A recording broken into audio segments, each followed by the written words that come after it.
Pembangunan Pelabuhan Tanjung Carat Kabupaten Banyuasin segera akan dimulai.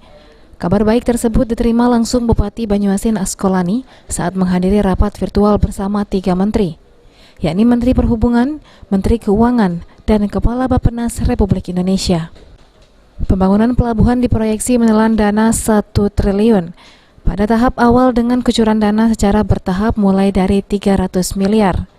Setidaknya lahan seluas 600 hektar yang terletak di kawasan Sungsang, Banyuasin telah disiapkan pemerintah Provinsi Sumatera Selatan. Selain adanya juga lahan milik Kementerian LHK seluas 145 hektar. Bupati Banyuasin Askolani mengaku telah merancang kesiapan Kabupaten Banyuasin. Di antaranya telah menyiapkan perda dengan kemudahan investasi serta menyiapkan tenaga kerja lokal, sehingga pekerjaan non-skill dapat diisi oleh masyarakat Banyuasin.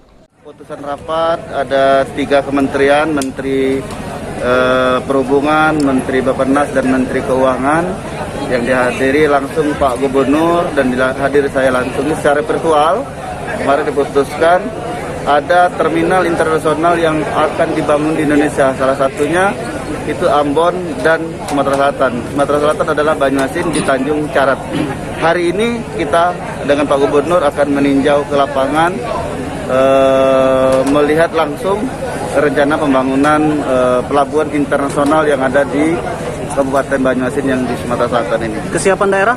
Kesiapan daerah kita sudah betul-betul siap karena sudah sangat lama sekali kita persiapkan, termasuk lokasi. Yang kedua kaitan dengan peraturan daerah. Ada 2 peraturan daerah yang sudah kami buat untuk persiapan pelabuhan internasional ini.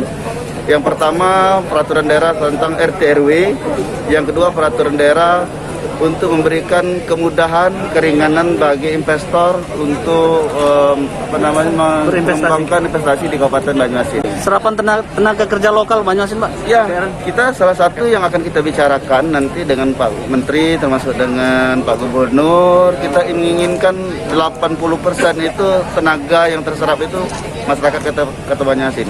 Kecuali tenaga ahli yang kaitan dengan keahlian di bidangnya masing-masing, itu yang tidak bisa kita intervensi. Tapi kalau bicara tentang buruh kasar kaitan dengan yang sesuai dengan kemampuan masyarakat kita maksimalkan itu masyarakat Banyuasin. Selain pembangunan pelabuhan internasional Tanjung Carat di Banyuasin, pemerintah pusat juga akan membangun pelabuhan internasional di Sulawesi. Sulaiman, PAL TV.